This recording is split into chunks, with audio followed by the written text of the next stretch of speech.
Olá a todos, então, aqui a gente vai falar sobre sistemas lineares, né? Então a gente vai ver um pouquinho da parte histórica. O estudo dos sistemas lineares tem origem, né, com o estudo de determinantes e depois de matrizes. E a gente tem já desde 300 a.C. inscrições em tabletas babilônicas, né, que eram feitas de argila.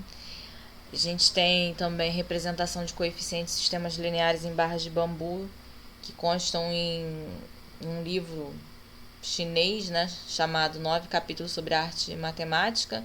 Foi publicado entre 200 e 100 a.C. E papiros da época egípcia, papiro de Hind-Oams, que comprovam que eles já utilizavam a matemática no dia a dia, né?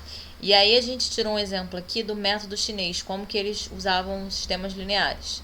E o problema é o seguinte: existem 3 tipos de milho, 3 pacotes do primeiro, 2 do segundo e 1 do terceiro, que somam 39 unidades. 2 pacotes do primeiro, 3 do segundo e 1 do terceiro somam 34 unidades de milho. E um pacote do primeiro, 2 do segundo e 3 do terceiro somam 26 unidades. Sabendo que os pacotes de milho do mesmo tipo contêm a mesma quantidade de unidades, quantas unidades de milho contém um pacote de cada tipo? Né? E aqui tem a referência de onde foi retirado esse problema. E aí é que a gente tem a representação em sistema linear, né, desse problema, como a gente representaria esse problema hoje em dia, e a representação que eles utilizavam na época, né? Vocês podem perceber o seguinte, que eles colocam a solução que a gente coloca em formato de linha, mas no formato de coluna, né? Aquele método da escadinha, né, que nós temos aqui, ó, só que em formato de coluna, tá? Aqui seria como se fosse o A1 nosso, né, como se ele tivesse, enfim, tá? Então a gente vê que é bem parecido com a representação que nós temos hoje em dia. O que diferencia é que eles não colocam em formato de matriz, né? Eles colocavam no formato de tabela, faziam os pivoteamentos, as operações necessárias e chegavam na solução, tá? E aqui a gente vai dar um exemplo, agora a gente vai para um exemplo em si dos dias atuais, né? Eu tenho esse sistema linear e eu quero resolvê-lo. Então, a primeira coisa é representá-los através de um sistema de representação matricial, em que a primeira coluna representa os coeficientes x, a segunda os coeficientes da incógnita y, a terceira os coeficientes da incógnita z e a última o valor da igualdade. E aí, primeira coisa que a gente tem que reconhecer é que o elemento A1, que é o número 1 aqui que está destacado, é o nosso pivô. Ele já está com o valor número 1, então a gente não precisa fazer nenhuma operação nele em si, né? E aí, para começar, a gente tem que zerar o B1 e o C1. E aí, para isso, a gente faz as seguintes operações. A segunda linha recebe ela própria menos 2 vezes a primeira linha, né? Porque a segunda linha valia 2. Eu multiplicando a linha 1 por menos 2, fica menos 2 mais 2, zero aqui. Então, é isso que a gente vê aqui. E aí, fazendo isso nas outras colunas, a gente obtém esse resultado. Na linha 3, aqui já valia 1, então é só subtrair, né, a linha 1 com a linha 3.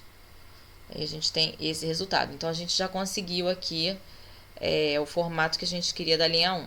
Agora, a gente tem que olhar para o B22, que ele agora vai ser o nosso pivô para a gente zerar as linhas A12 e A13. Só que para nossa alegria ele já está como 1. Então não preciso fazer nenhuma operação aqui em cima, né? Então a gente vai fazer as seguintes operações. Linha 1 vai receber a linha 1 menos a linha 2, porque aí ficaria 1 menos 1 que dá 0, né? E eu vou fazer a mesma coisa nas demais colunas.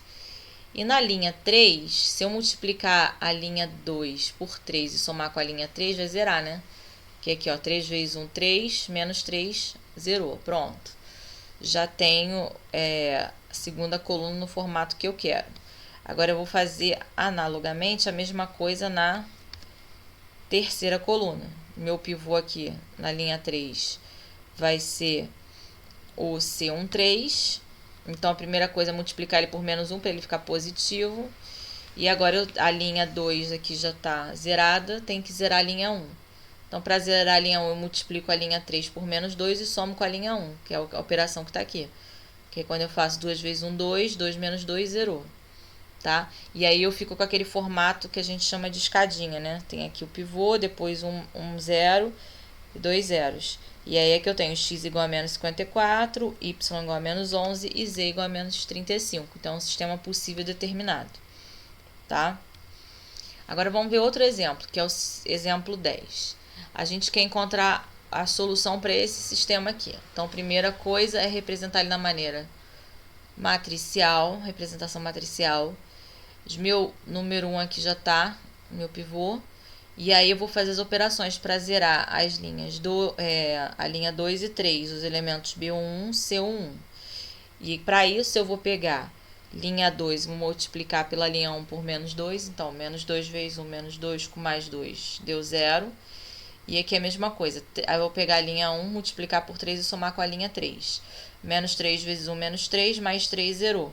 Só que o que acontece nesse problema aqui diferente do outro? Repara que os outros coeficientes de y e z são idênticos e o valor da igualdade é diferente. E isso não é possível, né? A gente chega numa incoerência.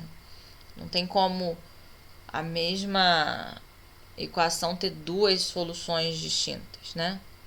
Então, esse sistema não tem solução, tá bom? E aqui é a referência que nós tiramos a parte histórica e obrigada por assistir.